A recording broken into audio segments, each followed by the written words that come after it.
वन्दे ब्रह्मपुराधिपम् श्रीसहजानन्दम् च मूलाक्षरम्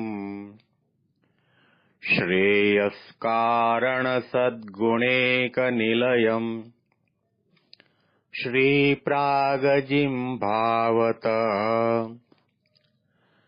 ब्रह्मोपासनधारकम् गुरुहरिम् यज्ञम् तथा योगिनम्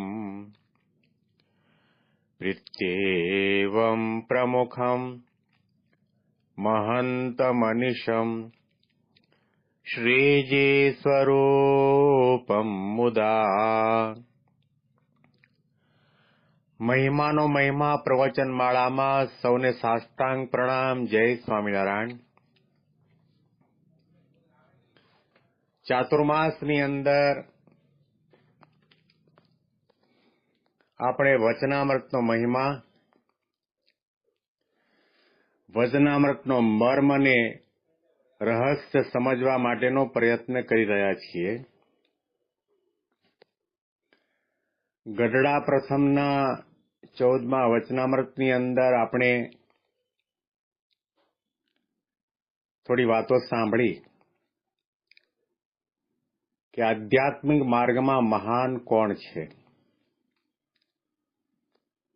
તો મહારાજે એટલો ઉત્તર આપ્યો કે જે ભગવાનનો ભક્ત છે, જે નિર્વાસનિક છે અને જેને મહિમા સહિત ભગવાન પુરુષોત્તમ નારાયણનો નિશ્ચય છે,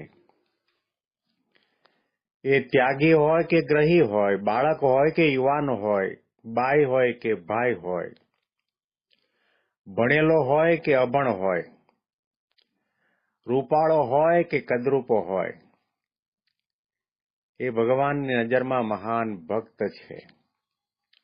અને ભગવાનના ભક્ત થવું, મહારાજે કહ્યું, ઘણું કઠણ છે. ઘણું બધું જીવનની અંદર સિદ્ધ કરી શકાય,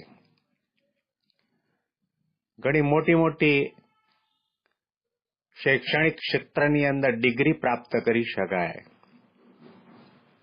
કરોડો અને અબજો રૂપિયા પણ પ્રાપ્ત કરી શકાય, સત્તા, સંપત્તિ અને વૈભવ પણ પ્રાપ્ત કરી શકાય.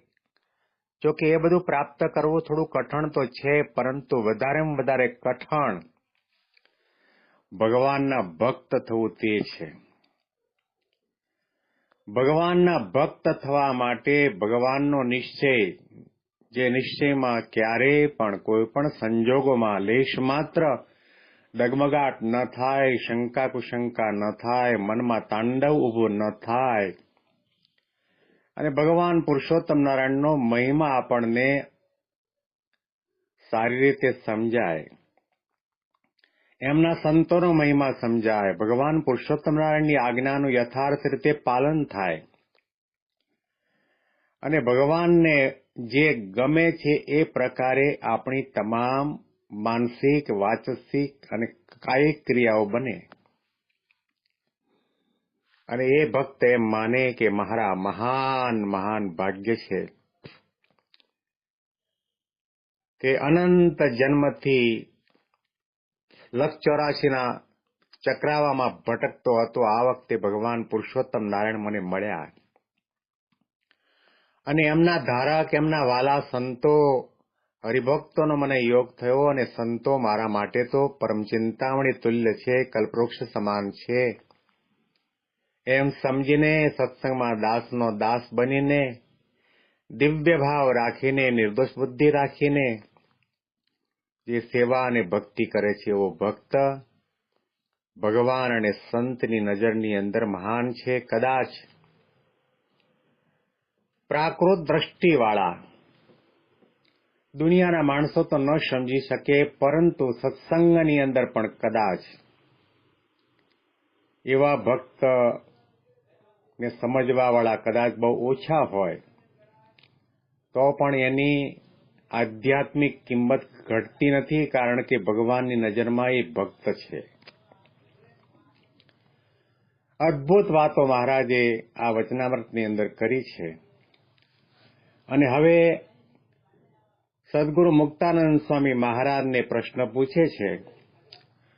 પછી મુક્તાનંદ સ્વામીએ પ્રશ્ન પૂછ્યો જે શ્રુતિમાં એમ કહ્યું છે જે અંતે યા મતિ સા ગતિ.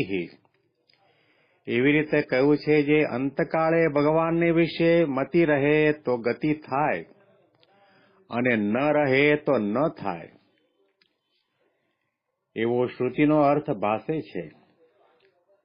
ત્યારે જે ભક્તિ કરી હોય તેનો શો વિશેષ છે? આ વચનામૃતનું ટાઇટલ છે અંતે આ મતિ સા ગતિ. જીવાત્માને દેહ મૂકવા સમયે જેવી પ્રકારની વિચારધારા હોય, બુદ્ધિ હોય, એવી પ્રકારની એની ગતિ થાય છે, એવી પ્રકારના એને જન્મ મળે છે. કાં તો દેવલોકમાં જાય, બ્રહ્માના લોકમાં જાય, સ્વર્ગમાં જાય, કે પછી ભગવાનના ધામમાં જાય. પ્રશ્ન અહીંયા મુક્તાનંદ સ્વામી એવો પૂછ્યો કે અંતકાળે જેવી પ્રકારની મતિ હોય એવી ગતિ થાય તો પછી એને જીવનભર ભગવાનની ભક્તિ કરી એનું શું મહિમા, એનું શું વિશેષ, એનો શું લાભ? અને વાત પણ સાચી છે. કારણ કે અંતકાળે ભગવાનનું નામ લેતા લેતા દેહ છોડે, હરતા ફરતા દેહનો ત્યાગ કરે અને એની સારી ગતિ થતી હોય તો પછી જિંદગી આખી માળા કરવાની, ભજન કરવાની, ભક્તિ કરવાની, નિયમ ધર્મ પાળવાની, સત્સંગ અને સેવા કરવાની શું જરૂર છે ને એનો લાભ શું? આવો પ્રકારનો પ્રશ્ન જ્યારે મુક્તાનંદ સ્વામીએ શ્રીજી મહારાજને પૂછ્યો ત્યારે શ્રીજી મહારાજ બોલ્યા જે જેને સાક્ષાત ભગવાનની પ્રાપ્તિ થઈ છે તેને અંતકાળે સ્મૃતિ રહે અથવા ન રહે તો પણ તેનું અકલ્યાણ થાય નહીં. તેની તો ભગવાન રક્ષા કરે છે.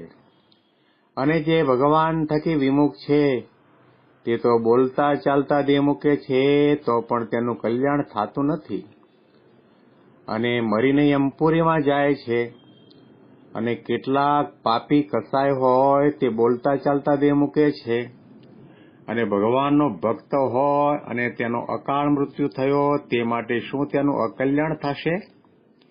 અને તે પાપીનું શું કલ્યાણ થશે? નહીં જ થાય. ત્યારે શ્રુતિનો અર્થ એમ કરવો જે જેવી હમણાં એને મતિ છે તેવી અંતકાળે ગતિ થાય છે. માટે તે જે ભક્ત છે તેની મતિમાં એમ રહ્યું છે જે મારું કલ્યાણ તો થઈ રહ્યું છે, તો તેનું કલ્યાણ અંતકાળે થઈ જ રહ્યું છે. અને જેને સંતની પ્રાપ્તિ નથી થઈ અને ભગવાનના સ્વરૂપની પણ પ્રાપ્તિ નથી થઈ તેની મતિમાં તો એમ વર્તે છે જે હું અજ્ઞાની છું અને મારું કલ્યાણ નહીં થાય. તો જેવી એની મતિ છે તેવી એની અંતકાળે ગતિ થાય છે. અને જે ભગવાનના દાસ થયા છે તેને તો કાંઈ કરવું રહ્યું નથી. એના દર્શને કરીને તો બીજા જીવનું કલ્યાણ થાય છે. તો એનું કલ્યાણ થાય એમાં શું કહેવું? પણ ભગવાનનું દાસપણું આવવું તે ઘણું કઠણ છે.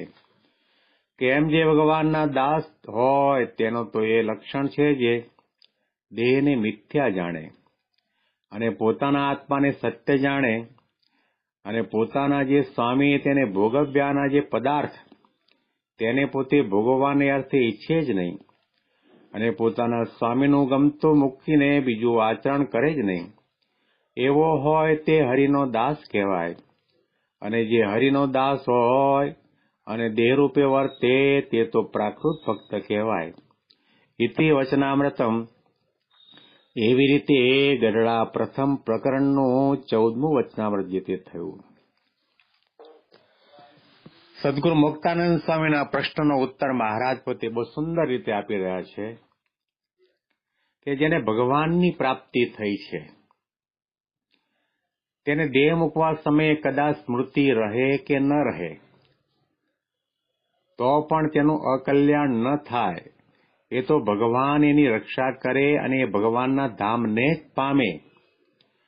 અને જે ભગવાનથી વિમુખ છે, ભગવાનની ભક્તિ નથી કરી, સેવા નથી કરી, નિયમ ધર્મનું પાલન નથી કર્યું, ભગવાનનો નિશ્ચય નથી, એવો પ્રકારનો જે પાપી જીવ એ બોલતા ચાલતા કદાચ દેહ મૂકે તો પણ એનું કલ્યાણ નથી થતું અને મરીને યમપુરીમાં જાય છે. અને કેટલાક એવા કસાય પાપી હોય તે બોલતા ચાલતા દેહ મૂકી અને ભગવાનનો ભક્ત હોય અને તેનો અકાળે મૃત્યુ થયો તો પણ શું તેનું અકલ્યાણ થશે અને પાપીનું શું કલ્યાણ થશે? આવી પ્રકારની શંકા ઉઠાવી મહારાજે. તો મહારાજે અહીંયા આગળ શ્રુતિ જે બતાવી અંતે યા મતિહિ સા ગતિહિ, એનો અર્થ કેવી રીતે કર્યો કે જેવી હમણાં એને મતિ છે તેવી અંતકાળે ગતિ થાય છે. અંતકાળ એટલે શું? આનો અર્થ એ પણ સમજવો ઘટે. અંતકાળ એટલે કે એવું ન સમજવો કે 20 વર્ષનો યુવાન એમ વિચાર કરે કે 60 વર્ષ પછી મારું મૃત્યુ થાય, 80 વર્ષનો થાવ ત્યારે મારો અંતકાળ, એવું નથી. અત્યારે જે પ્રેઝન્ટ સમયમાં, કરંટ સમયની અંદર તમારી જે વિચારધારા છે, તમારી જે મતિ છે, તમારી જે ભક્તિ છે, તમારી જે ભગવાનને વિશેની નિષ્ઠા છે, એ તમારો અંતકાળ છે. કારણ કે દેહનું તો કંઈ નક્કી નથી, ઠેકાણું નથી. પાણીના પરપોટા જેવું આપણું જીવન છે. તે ક્યારે પડી જશે નક્કી નથી. અને કદાચ કોઈ એમ માને કે મારો અંત સમય આવે ને તે વખતે ભગવાનની ભક્તિ કરી લઉં, નિષ્ઠા કરી લઉં, નહીં બને. મહારાજે એટલી સુંદર રીતે વાત કરી છે.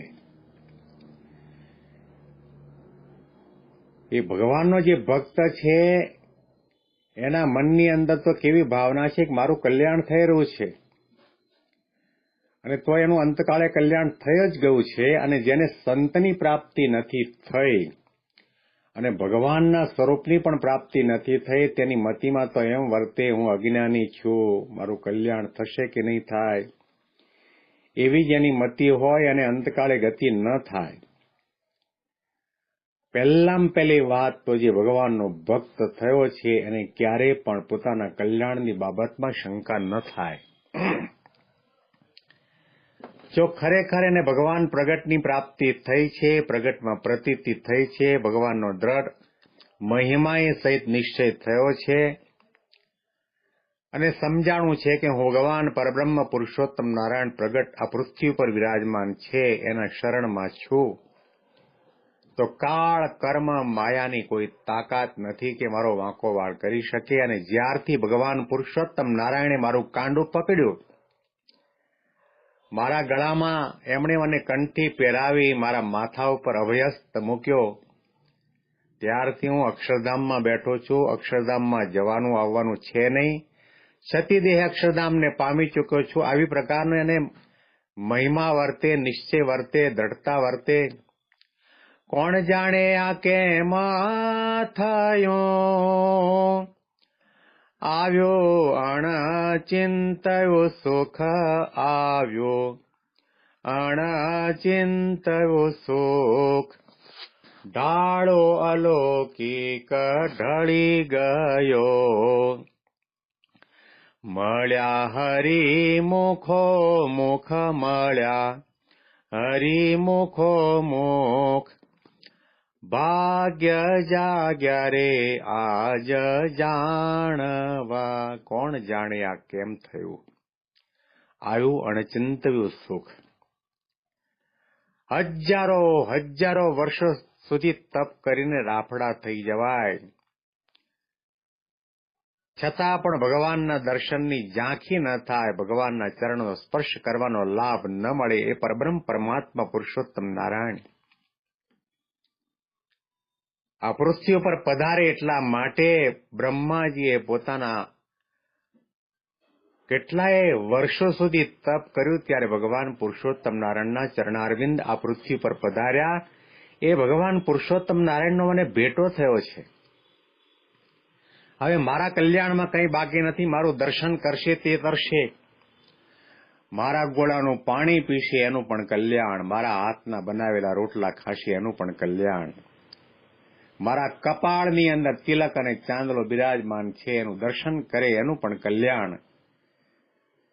કહેવાનું તાત્પર્ય આવી પ્રકારની ખુમારી અલમસ્તાય જે ભક્તના જીવનની અંદર દ્રઢ થયેલી હોય એ ક્યારેય પણ કદાચ અકાળે મૃત્યુ પામે, અકસ્માતમાં મૃત્યુ પામે, સાપ કરડીને એનું મૃત્યુ થાય, કૂવામાં પડે મૃત્યુ થાય,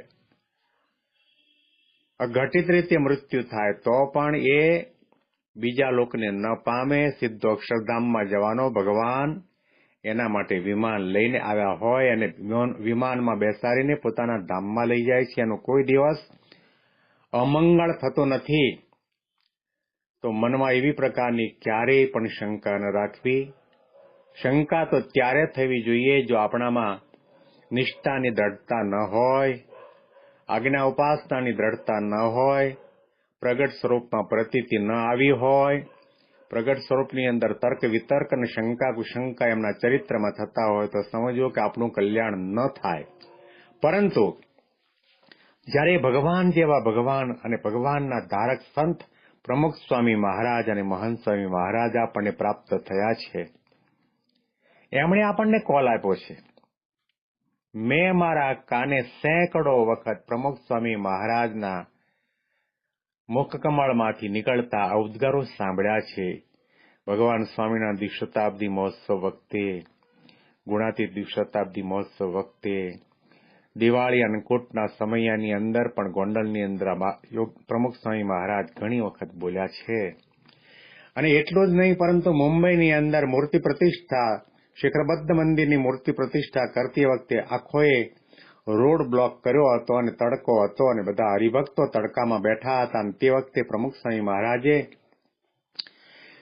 મંદિરના આગળના ભાગ ઉપર સ્ટેજ બનાવી હતું અને એના ઉપર બિરાજમાન હતા. ત્યાંથી પ્રમુખ સ્વામી મહારાજે આશીર્વાદ આપતા કહ્યું કે અત્યારે તમારે કલાક 2 કલાક સુધી તડકામાં બેસવું પડ્યું, અમે તો છોંયડામાં બેઠા છીએ, પણ મહારાજ તમને સૌને અક્ષરધામમાં શીતળ છાયામાં બેસાડશે, પોતાની સેવામાં બેસાડશે.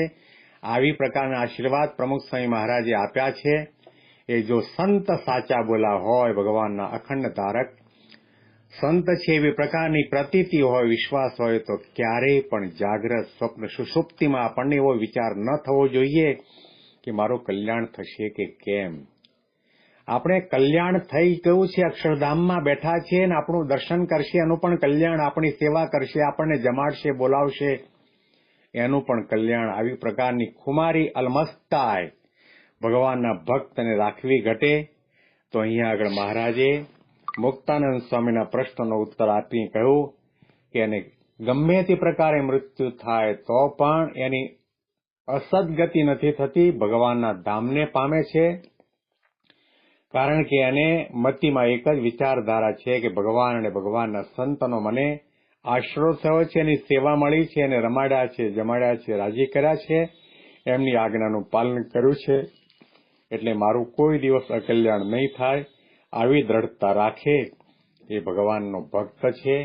અને અંતે આમાંથી સાગતિનો અર્થ એટલો જ થાય કે આપણી અત્યારે આ જે મતિ છે એટલે કે નિષ્ઠા, ભગવાનના સ્વરૂપની વિશેની પ્રગટની પ્રતીતિ નિષ્ઠા, કે ભગવાનનું પ્રગટ સ્વરૂપ ભગવાન સ્વામિનારાયણ જે દાદા ખાચર, લાડુબા, જીવબા, જમકુબાને મળ્યા હતા, મુક્તાનંદ સ્વામી, બ્રહ્માનંદ સ્વામી, ગોપાળાનંદ સ્વામી, નિત્યાનંદ સ્વામીને મળ્યા હતા, એના એ ભગવાન સ્વામિનારાયણ ગુરુ હરિ પ્રમુખ સ્વામી મહારાજ અને મહંત સ્વામી મહારાજના રૂપમાં મને સાક્ષાત મળ્યા છે. એમાં લેશ માત્ર શંકા નથી, ખામી નથી, તર્ક વિતર્ક નથી, સંપૂર્ણ દ્રઢતા છે, પ્રતીતિ છે. એ ભગવાનની મોટી આપણા ઉપર કૃપા છે.